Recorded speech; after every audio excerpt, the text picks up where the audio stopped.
Narito ang mga pinakamainit na balita ngayong tanghali. Mga pabalik sa Metro Manila matapos ang Holy Week break, nagpapatuloy. Balikatan exercises ng Pilipinas at Amerika, tampok ang full battle test, opisyal ng binuksan.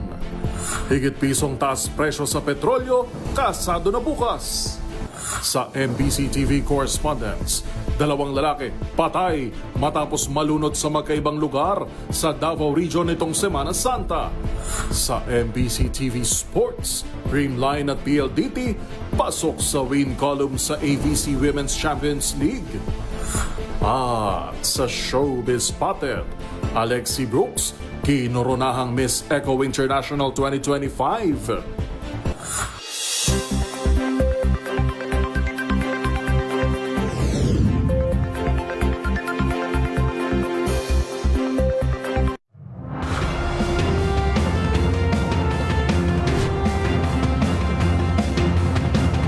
Bawat balita, makabuluhan. Bawat kwento, makapangyarihan.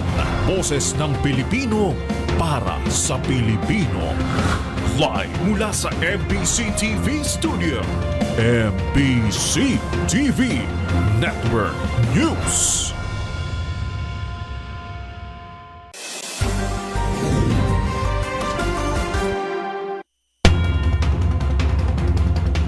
Pilipinas, una sa ating mga balita.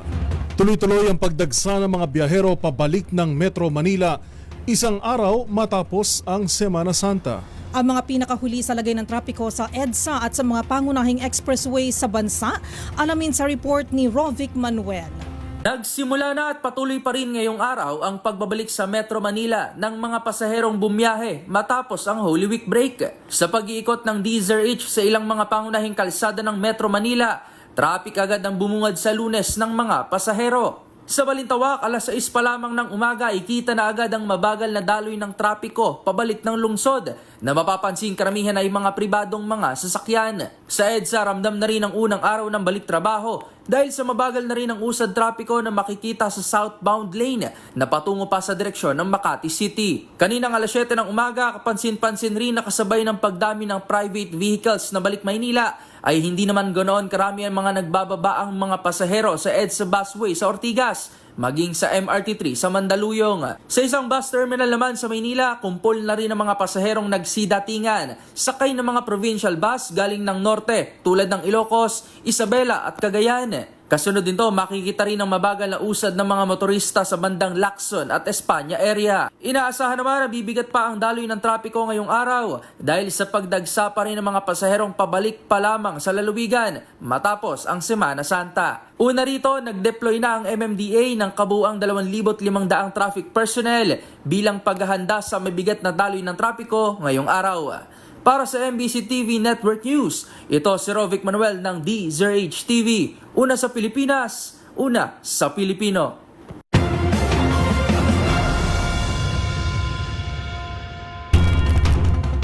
Nakapagtala ang Philippine Ports Authority o PPA ng higit 2 milyong pasahero na bumiyahe sa mga pantalan nitong nakalipas na Semana Santa at inaasahan pa nilang madaragdagan pa yan ngayong Lunes. Magbabalita si Boy Gonzales. Umabot na sa higit sa 2,200,000 ang naitala ng Philippine Ports Authority o PPA ang bumiyahe sa mga pantalan sa buong bansa. Ang nasabing bilang ay noong panahon ng Semana Santa mula Palm Sunday hanggang Easter Sunday o April 12 hanggang 2025. Pinakamaraming naitala ay kahapon. Nasa 376,000 mahigit kung saan nag-uwian ng mga pasahero mula sa kanilang lalawigan.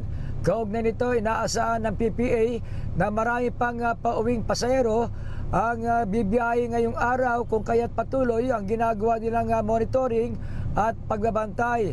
Mahigpit naman ang seguridad na ipinapatupad ng Philippine Coast Guard upang mapanatiling maayos, ligtas ang biyahe sa mga pantalan sa buong bansa. Para sa MBC TV Network News, ito si Boy Gonzales, una sa Pilipinas, una sa Pilipino.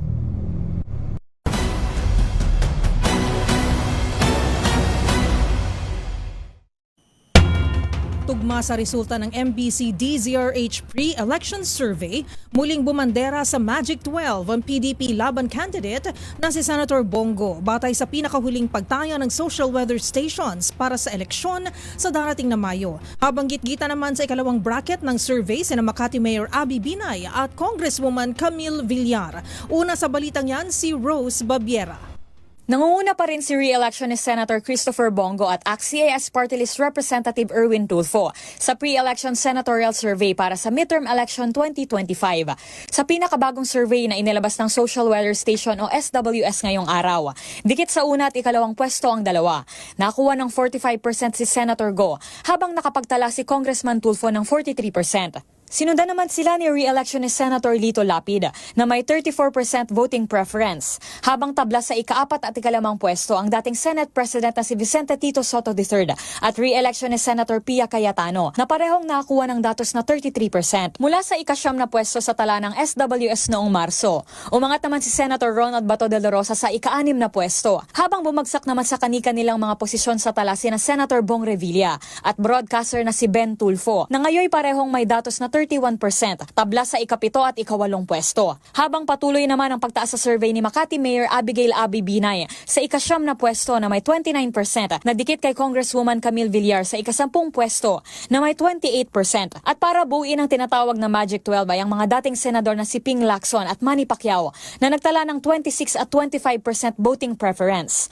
Isinagawa ang survey noong 11 hanggang 15 ng Abril na ikinomisyon ng Strat-based group kung saan face-to-face na nakapanayam ang 1,800 katao. Para sa MBC TV Network News, ito si Rose Babiera ng DZRH TV.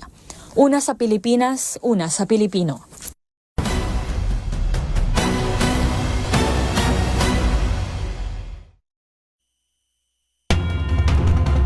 Binasag na ni Vice President Sara Duterte ang katahimikan nito kaugnay ng pag-endorso sa dati at kinikilalang kahanay ng alyansa na si Senator Amy Marcos at gayon din si Congresswoman Camille Villar.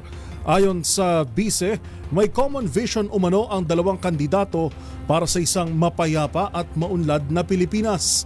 Narito ang ulat ni Wina Esoro. Naglabas na ng pahayag si Vice President Sara Duterte patungkol sa kanyang pag-endorso kina re-election ni Senator Amy Marcos at Representative Camille Villar. Ayon kay VP Sara, ginawa niya ang pag-endorso dahil sa nakita niyang sila ay nagkakaisa sa iisang pananaw at layunin. Ito aniya ay magkaroon ng mapayapa at maunlad na Pilipinas. Iginit ni VP Sara na mapagbubuklod umano nila ang bansa kasama ang senatorial candidates ng PDP laban. Matatanda ang inendorso ni VP Sara sa Senator Amy para sa kanyang pagtakbo sa pagkasenador sa 2025 midterm elections, kung saan iginit nilang itim umano ang kasalukuyang kulay ng bansa. Samantala, tiniyak naman ni Alyansa Campaign Manager at Navota City Representative Toby Tiangco na nananatiling matatag ang koalisyon ng Alyansa para sa bagong Pilipinas sa gitna na nakukuhang suporta at pag-endorso sa kanilang mga kandidato. Ayon kay Tiangco, bawat endorsement na nakukuha ng kandidato ng Alyansa ay tanda ng suporta at pagkikisa sa advokasiyang isinusulong ni Pangulong Bongbong Marcos. Ayon pa kay Tiangco, nananatiling kasapi ng Marcos administration slate ang dalawa sa kabila ng pag-endorso sa kanila ng pangalawang Pangulo. Para sa MBC TV Network News, ito si Wina Hasoro ng DZRH. Una sa Pilipinas, una sa Pilipino.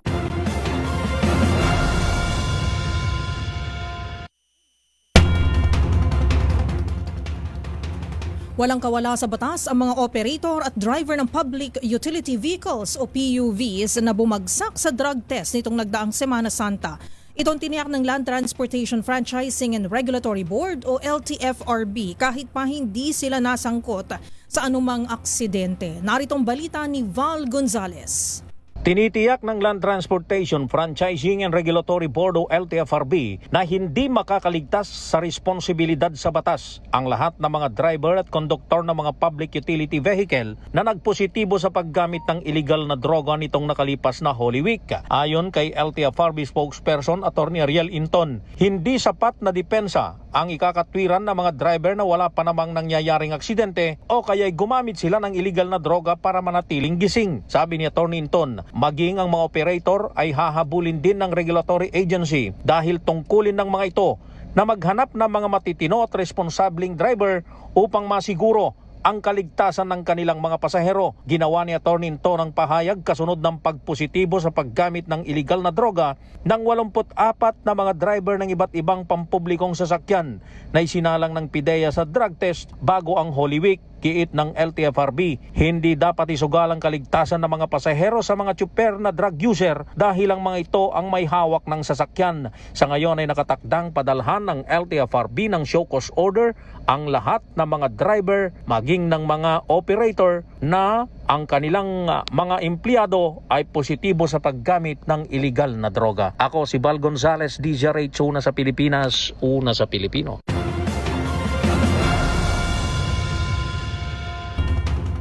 Matapos ang big-time oil price rollback noong Martes Santo, kasado tumaas ng higit piso ang presyo sa petrolyo bukas April 22.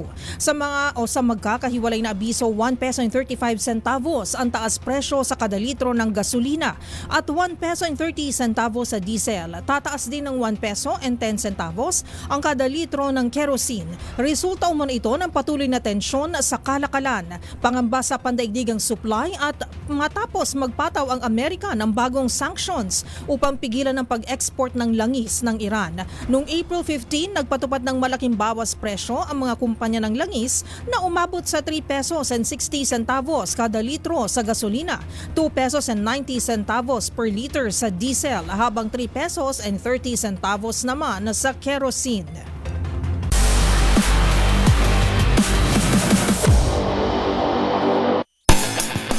Sa mundo ng volleyball, parehong naging maganda ang simula ng PLDT High Speed Hitters at Creamline Cool Smashers sa opening ng AVC Women's Champions League. Nakuha ng dalawang Philippine representatives ang kani-kanilang panalo matapos ma-sweep ang kalabang teams. Ang naging laro sa report na ito. Bumawi ang Creamline Cool Smashers mula sa maagang pagkaiwan sa unang set para makuha ang sweeping victory kontra Al Nassr Club ng Jordan sa AVC Women's Champions League sa PhilSports Arena. Nanguna ang import na si Erica Staunton sa opening game na may 17 points mula sa 13 attacks, 3 aces at 1 block, habang may 10 markers naman si Alyssa Valdez. At nag-ambag din ang mga bagong imports na sina Anastasia Kodrayashova with 8 points at Anastasia Kolomoyets with 5 points. Samantala, sa ibang laro, naging dominante rin ang PLDT High Speed Hitters sa kanilang AVC opener matapos talunin ng Queensland Pirates ng Australia sa isa ring sweeping victory. Kahit na naiwan sa 1-6 sa simula ng laro, bumawi agad ang PLDT sa pangunguna nila Savi Davison at Wilma Salas. Nagbuhos si Davison ng 14 points at nagdagdag pa ng 8 digs at 2 receptions, habang si Mika Reyes ay may 10 markers. Sunod na makakatapat ng PLDT ang Thai Power, habang makakaharap naman ng Creamline ang Jetsu ng Kazakhstan mamayang gabi.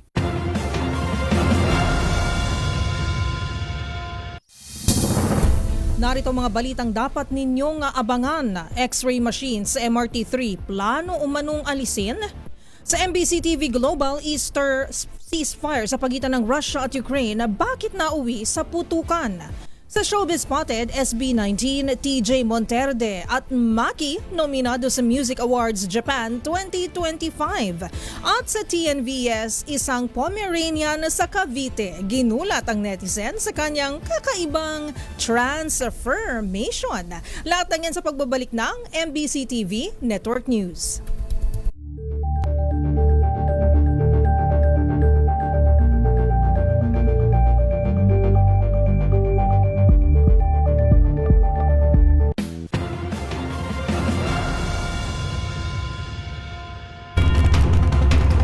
Samantala, umarangkada na ang balikatan exercises sa pagitan ng Pilipinas at Amerika ngayong 2025 na tinatayang lalahukan ng higit sa 14,000 sundalong Pilipino at Amerikano. Ang mga pinakauling detalye sa panibagong joint exercises ihahatid live ni Edniel Parosa. Edniel. UN official ng binuksan ay ka-4 na pong edisyon ng Philippines-US Balikatan Exercises kung saan tampok ang full battle test ng magkaalyadong pwersa. Dito sa Camp Aguinaldo sa Quezon City, umarangkada ang programang magiging hudyat ang pagsasanay sa iba't ibang key locations gaya ng Batanes at Cagayan sa norte, Caligio Palace at Palawan kaharap ng West Philippine Sea. Tinatayang higit sa 14,000 sundalong manaong Forces of the Philippines at US Indo-Pacific Command ang sasabak sa taunang joint exercise.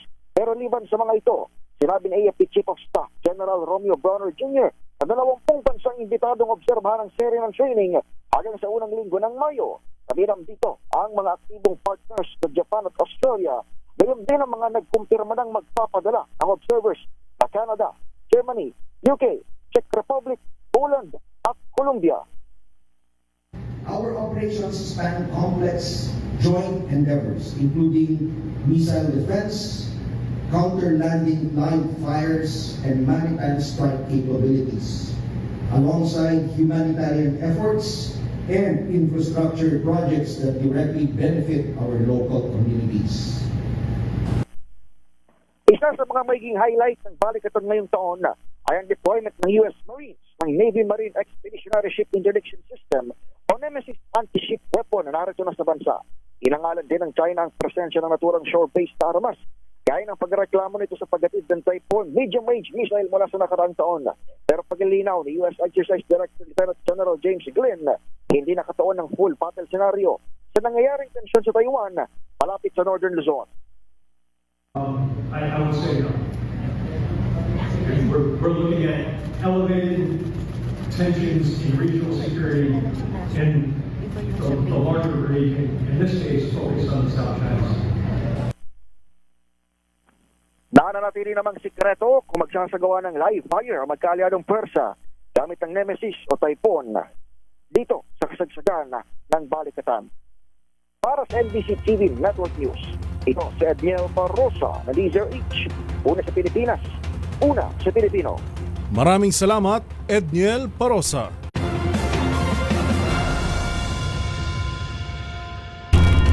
Arestado ang 9 na Chinese nationals na napag-alamang iligal na nagtatrabaho sa isang mining company. Ang mga detalye ibabalitaan ng ating provincial correspondent na si June Dimacuta. June? Balita mula sa Mindanao, walang naipakitang working permits itong 9 na Chinese nationals na malayang nakapasok at nakapagtrabaho pa sa isang mining company sa Barangay Chua, Bagumbayan Town, Sultan Kudarat Province. Nabatid na naalarma ang barangay official sa presensya ng mga Chinese nationals na ito at agarang inireport sa pinakamalapit na Philippine Army units. Agaran namang nakipag-coordinate ang pamunuan ng 603rd Infantry Brigade led by Brigadier General Michael Santos sa Bureau of Immigration. At ayos na ilalim sa interogasyon ang 9 na Chinese nationals katuwang ang 7th IB led by Lieutenant Colonel Tristan Ray Vallescas. Inaalam ng otoridad sa kung papaanong nakapagtrabaho ng walang anumang papeles maliban sa kanilang passports itong 9 na Chinese nationals. Ipinatawag na rin ng Bureau of Immigration ang management ng Helen Grace S. Kamsa, Precious Metal Mining Company kung saan nagtatrabaho ang 9 at inaalam kung papaanong na-hire ang mga ito mga dayuhang Chino nang walang anumang kaukulang working permits. Isnailalim sa kustodiya ng 7th IB ang 9 na Chinese nationals na kalaunay formal ring i-turnover sa Bureau of Immigration upang mapatawan ang kaparusahan sa ilalim ng immigration laws ng bansa. Para sa MBC TV Network News, RH19, June Dimacuta, MBC. Una sa Pilipinas, una sa Pilipino.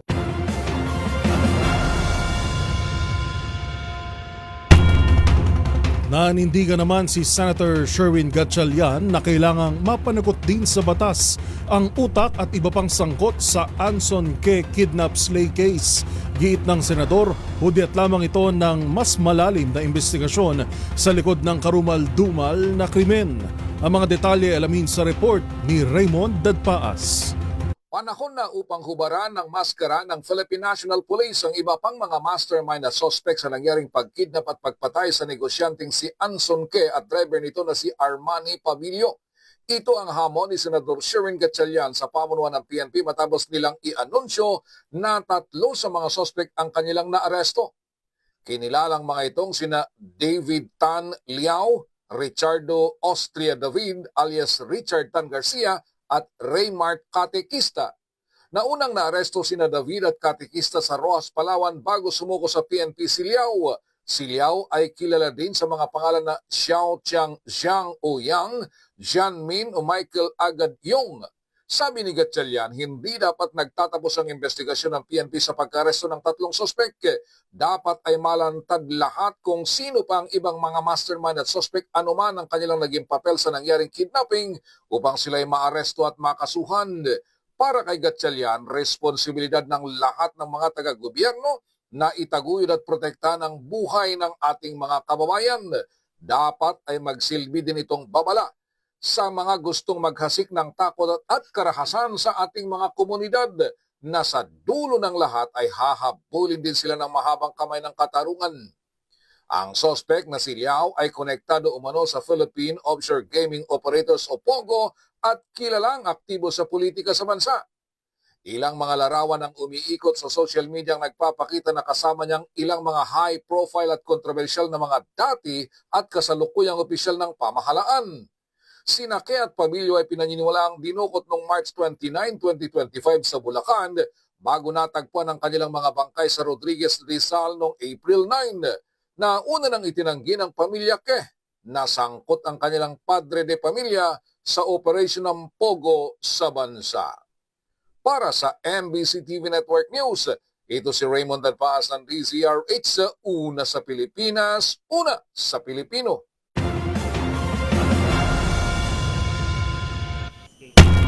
Sa kaugnay na balita, pinapurihan naman ni House Speaker Martin Romualdez ang hanay ng kapulisan kaugnay ng mabilis nitong aksyon sa pagkamit ng hustisya para sa pagpaslang sa negosyante na si Anson Que at driver nito.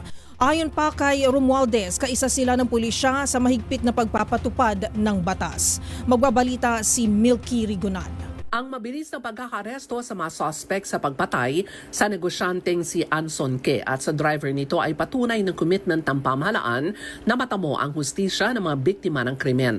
Pinapurihan ni House Speaker Martin Romualdez ang Philippine National Police sa ilalim ni PNP Chief Romel Marbil sa agarang pagresolba sa krimen at maprotektahan din ng publiko laban sa organized crimes. Ang 3 suspects ay nasa custody na ngayon ng PNP Anti-Kidnapping Group sa panguna ng Chinese national na si David Tan Liao na kusang sumuko at inamin niya bahagi daw siya ng krimen. Sabi ng House Speaker, sana ay matukoy na ng PNP sa lalong madaling panahon ang mastermind ng karumal-dumal na krimen.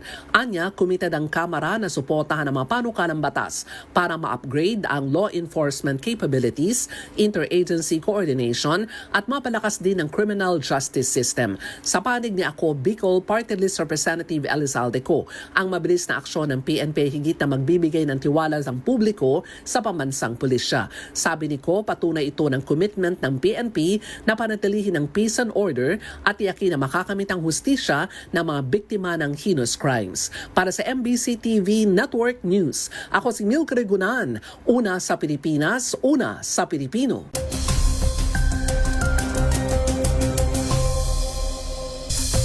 Sa atin pong ulat panahon ngayong araw ng Lunes, makulimlim na panahon na may mataas na tsansa ng ulan at pagkulog ang posibleng maranasan ngayong araw sa Southern Mindanao. Batay sa huling satellite image mula sa Pag-asa, bunsod ito ng mga linya ng kaulapan o ITCZ, Intertropical Convergence Zone. Kabilang sa mga apektadong lalawigan ay ang Surigao del Sur, Sarangani, buong Davao Region, gayon din ang isla ng Basilan, Sulu at Tawi-Tawi. Samantala sa nalalabing bahagi pa rin ng bansa, easterlies ang dominanteng weather system na siya magdadala ng mainit at maalinsangang panahon.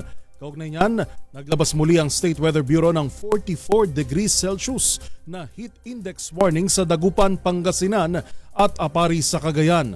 Habang dito sa Metro Manila ay posible namang maglaro ang damang init sa 41 hanggang 42 degrees Celsius. Sa pagtaya ng Pag-asa, inasahang magpapatuloy ang epekto ng dalawang nabanggit na weather systems hanggang sa mga susunod pang mga araw.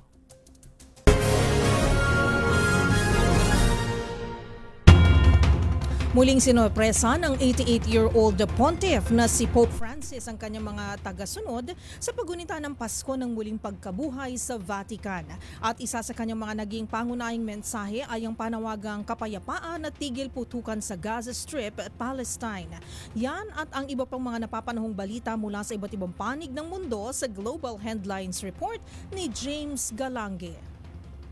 Samantala, pawang nag-akusahan naman ng Russia at Ukraine sa paglabag sa pinatupad ng Easter ceasefire ni Russian President Vladimir Putin. Yan ay matapos maitala ang daan-daang artillery attacks mula sa magkabilang panig. Ayon kay Ukrainian President Volodymyr Zelensky, ito ay isang pagkukuniri lamang ni Putin at bahagi ng isang estratehiya na ang layunin makakuha ng simpatya mula sa publiko gamit ang media. Sinabi naman ng Russian Defense Ministry na mahigit 1,000 beses na umanong nilabag ng Ukraine ang ceasefire na nagdulot ng pinsala sa mga infrastruktura at pagkasawi ng mga sibilyan. Dahil dito, sinabi ng Kremlin na wala ng planong palawigin pa ang ceasefire deal at magpapatuloy ang kaguluhan sa Ukraine. Sa iba pang balita, nakabalik na sa Earth ang pinakamatandang aktibong astronaut na si Don Pettit matapos ang kanyang 7 buwang misyon sa International Space Station o ISS, kung saan ang kanyang pagbabalik ay eksaktong tumapat mismo sa kanyang ika-70 kaarawan. Kasamang lumapag ni Pettit ang 2 Russian astronaut na sina Alexei Ovchinin at Ivan Wagner sakay ng Soyuz capsule sa Kazakhstan kahapon. Ito na ang ka-4 na misyon ni Pettit sa kalawakan sa loob ng kanyang 29 na taong karera, ngunit wala pang kumpirmasyon kung ito na rin ba ang kanyang huling paglalakbay bilang isang astronaut. Magugunit ang si former NASA astronaut William Shatner, ang pinakamatandang tao na nakarating sa space sa edad na 90. At yan ang mga nakalap nating balita mula sa iba't ibang panig ng mundo. Para sa MBC TV Network News, ito si James Galangin ng DZRH TV, una sa Pilipinas, una sa Pilipino.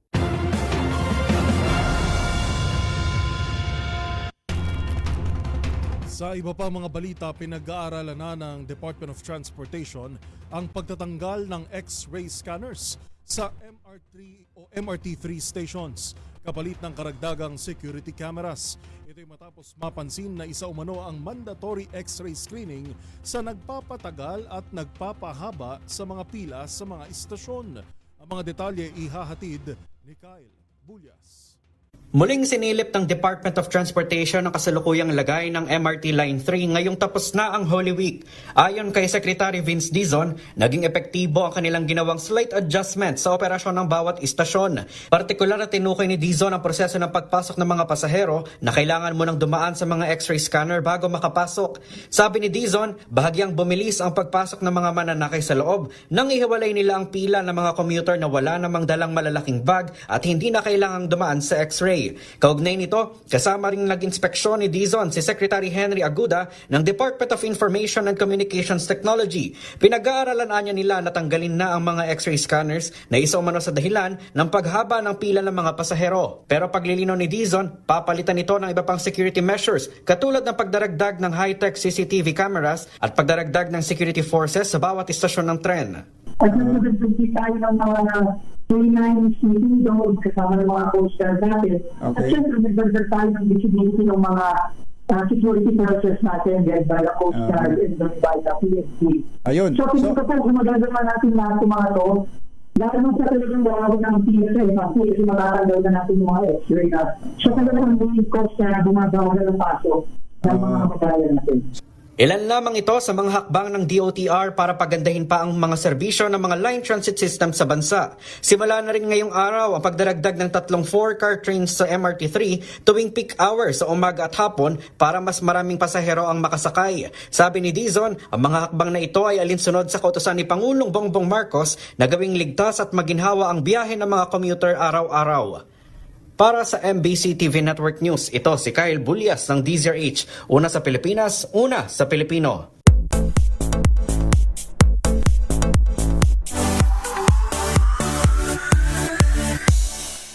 Inilabas na ang listahan ng mga nominado sa Music Awards Japan 2025. At kabilang nga sa mga nakasungkit ng nominasyon ang isang P-pop boy group at 2 solo artists. Narito ang Showbiz Report. 3 Filipino acts ang nominado sa Music Awards Japan 2025. Isa na nga riyan ang Kings of P-pop, SB19.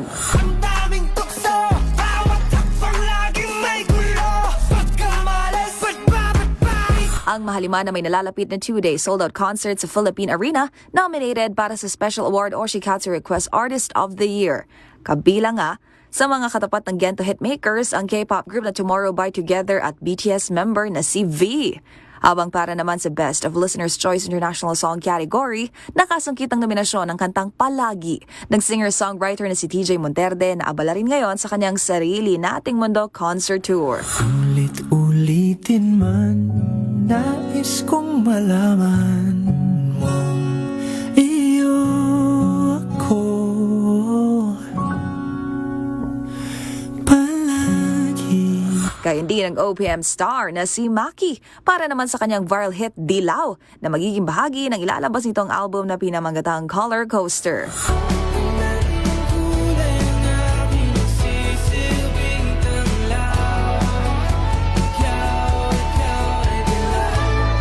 Sa kategoryang ito, kabilang din sa nominees ang collab song Apatune na Blackpink Rosé at Bruno Mars. Gayon din ang isa pang Bruno Mars hit song na Die With A Smile kasama naman si Lady Gaga at Espresso ni Sabrina Carpenter. Nakatakdang ganapin ang ito ng award ceremony sa Kyoto, Japan sa May 21 and 22.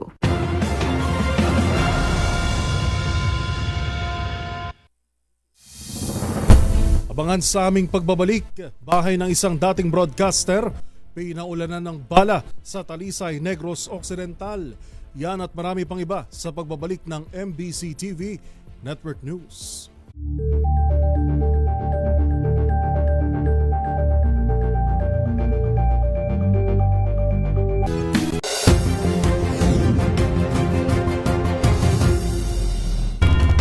Kapapasok lamang po na balita, isang hinihinalang bomb threat ang umano'y nagpabulabog sa mga estudyante sa isang universidad diyan po sa Malabon. Alamin natin ang detalye mula kay Edwin Duque. Edwin. Yuel, halos nagkagulo kanina dito sa loob ng City of Malabon University. Matapos ang halos pero matapos yung halos isang oras na paglalugog ngayon ng Malabon Police sa loob mismo ng universidad. Kaugnay nga dito sa umano'y bomb threat. Kinumpirma ngayon ni Police Colonel J. Baybayan at yung Police taga Malabon na negatibo ito sa bomba ang loob ng campus. Dahil kasama siya mismo sa pagkalugkog upang matiyak ang kaligtasan ng mga estudyante sa loob.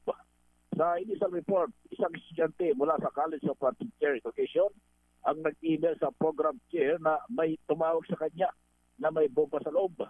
Agad na rumisponde ang Malabon Police at ang Malabon Disaster Risk Reduction Management kabilang na rito ang Bureau of Protection sa lugar. Pinalabas lahat yung mga estudyante kagayon ay di pa rin pinapapasok habang sinasagawa yung paggalugog. Ayon kay Police Colonel Baybayan, paiimbestigahan pa nila ngayon ang pinagmulan ng tawag at kung mapatunayan niya na ginagawang biro ang pakay ay panggugulo, ay mananagot sila sa batas dahil sasampan sila ng kaso. Sa ngayon, yung mga ahensya ng gobyerno ay nasa labas pa rin hanggang mga estudyante at for sure at double check pa nila ang palibot ng campus maging sa loob ng mga paaralan. RX23, Edwin Duque nagulat sa Lisa Reyes, una sa Pilipinas, una sa Pilipino. Antabayanan ng iba pang update. Maraming salamat, Edwin Duque.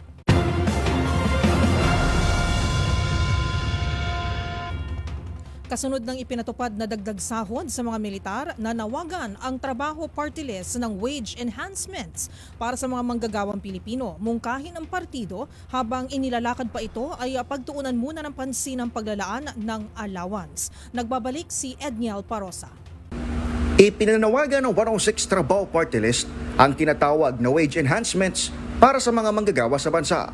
Ayon sa 106 Trabaho Party List, mahalagang maipatupad ang living wage na makasisigurong magagamit ng mga empleyado upang mabili ang kani-kanilang mga pangangailangan.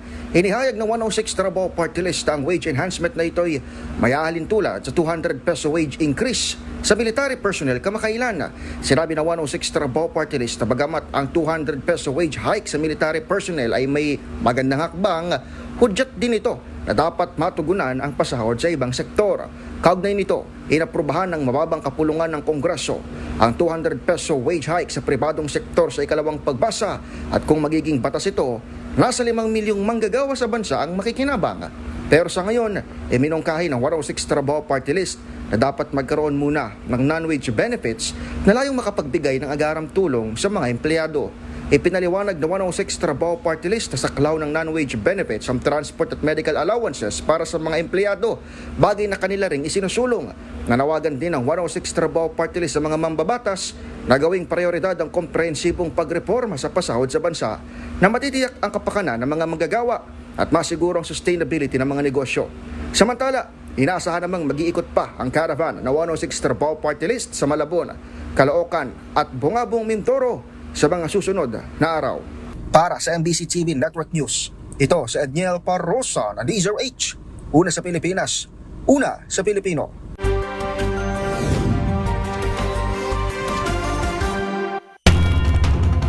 Patay naman ang dalawang lalaki sa magkaibang lugar sa Davao Region matapos malunod sa kasagsagan ng paggunita ng Semana Santa. Yan at iba pang mga rumarapidong balita mula sa probinsya, hatid ng iba't ibang istasyon sa ilalim ng MBC Media Group. Balita mula sa Davao Region, patay ang dalawang lalaki matapos malunod sa magkaibang lugar noong Semana Santa. Batay sa ulat ng Coast Guard Southeastern Mindanao noong Biyernes Santo, Abril 18, nalunod ang 75 anyos na si alias Ernesto mula sa Kidapawan, North Cotabato habang naliligo sa dagat sa Barangay Liling, Hagonoy, Davao del Sur. Samantala noong linggo ng pagkabuhay, Abril 20, patay din habang naliligo sa Tinago Beach, Pangubatan, Samal, Davao del Norte ang isang alias Andrian mula sa San Isidro, Kaputian, Island Garden City of Samal. Sinubukang iligtas ang mga biktima sa pamagitan ng pagbibigay ng CPR at dinala sa ospital. Ngunit idiniklara sila patay na.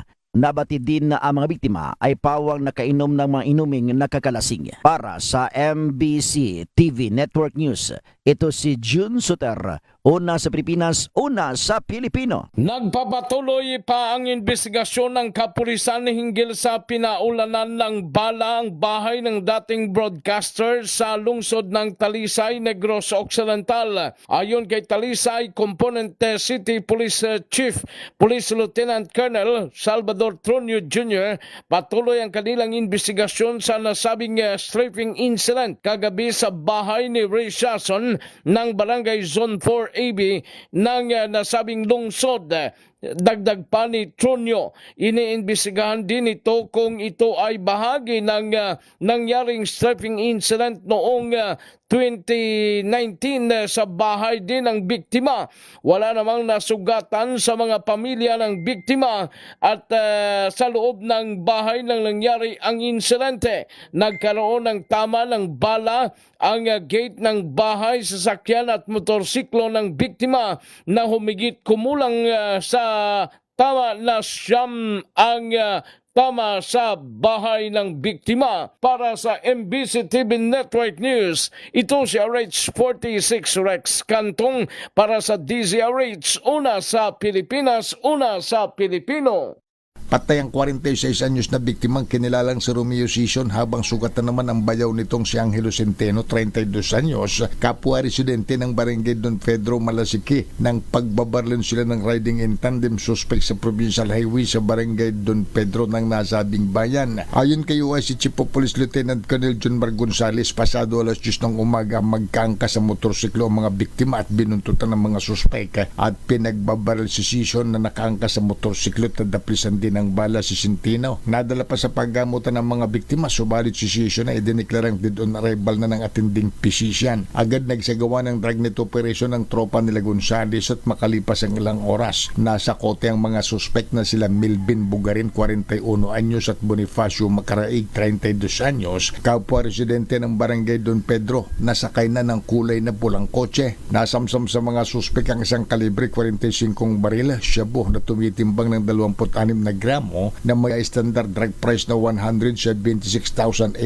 pesos. Nasa kustodiya ngayon ng Malasiki Police Station ang mga suspek at naharap sa patong-patong na kaso. Nakikitang motibo ng mga investigador sa krimen ay posibleng may kinalaman sa illegal na droga. Para sa MBC TV Network News, ito si Freddy Fajardo, Aristartet, una sa Pilipinas, una sa Pilipino.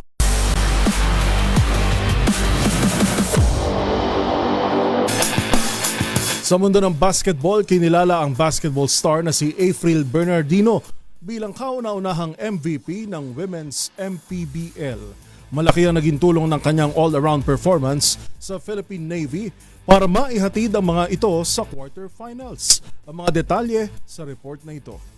Gumawa ng kasaysayan ng basketball star na si April Bernardino ng Philippine Navy matapos tanghaling kauna-unahang most valuable player sa Women's Maharlika Filipinas Basketball League. Nakapagtala si Bernardino ng kabuang 448 statistical points at may average na 20.14 points, 11.43 rebounds, 5.3 assists, 5 steals at 2.4 blocks kada laro sa Invitational Tournament. Malaki ang naitulong ng kanyang all-around performance para maihatid ang Lady Sailors sa quarterfinals, kung saan napilit nila ang Galleries Tower sa deciding game. Bilang 3 beses na SEA Games gold medalist at dating 3-time UAAP MVP mula sa National University, nag-ukit din si Bernardino ng kasaysayan bilang kauna-unahang triple-double maker sa WMPBL at may pinakamaraming steals sa isang laro. Nagawa niya ito sa laban sa Centro Escolar University kung saan nagtala siya ng 26 points, 15 rebounds at 10 steals sa 93-52 na panalo. Samantala, kasama niya sa Mythical 5 sina Ambi Almazan ng Galleries Tower,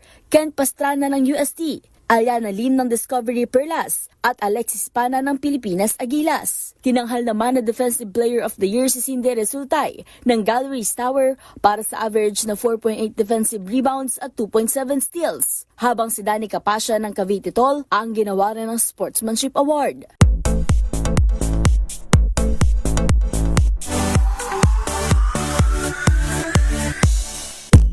Itinanghal ng bilang Miss Eco International 2025 si Alexi Brooks. Siya ang ikatlong pambato ng Pilipinas na nakasungkit ng naturang corona sa prestihiyosong kompetisyon. Ang winning moment ng 24-year-old beauty queen, balikan sa showbiz report na ito. Miss Eco International 2025 is the Philippines!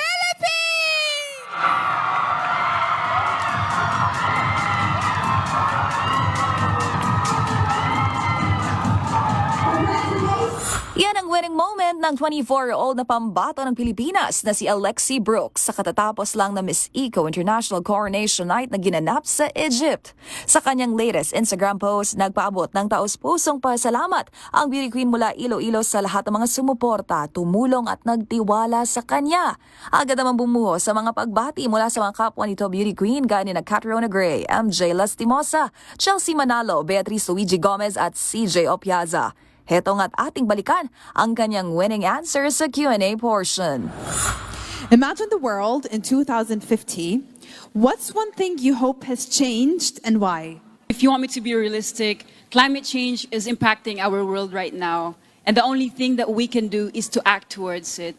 Brothers and sisters, ladies and gentlemen, we have the same mother, even if we came from different nations. So we must save our planet Earth and we must take care of our Mother Earth. Thank you so much. Ito na ikatlong pagkakataong nasungkit ng pambato ng Pilipinas ang Miss International crown. Magunita na taong 2022 nang magwagi rito si Kathleen Payton, habang 2018 naman ang manalong actress beauty queen na si Tia Tomala. Samantala, bukod sa Miss Eco International title, nasungkit din ni Alexi Brooks ang National Costume Award.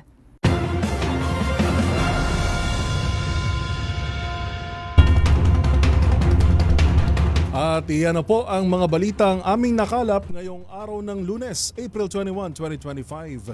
Ito po si Yuel Reyes. At ako naman po si Karen Oyong. Magkita-kita tayong muli bukas, araw ng Martes, para sa mga balitang makabuluhan, mga kwentong makapangyarihan. Hatid ang boses ng Pilipino para sa Pilipino. Ito ang MBC TV Network News. Una sa Pilipinas, una sa Pilipino.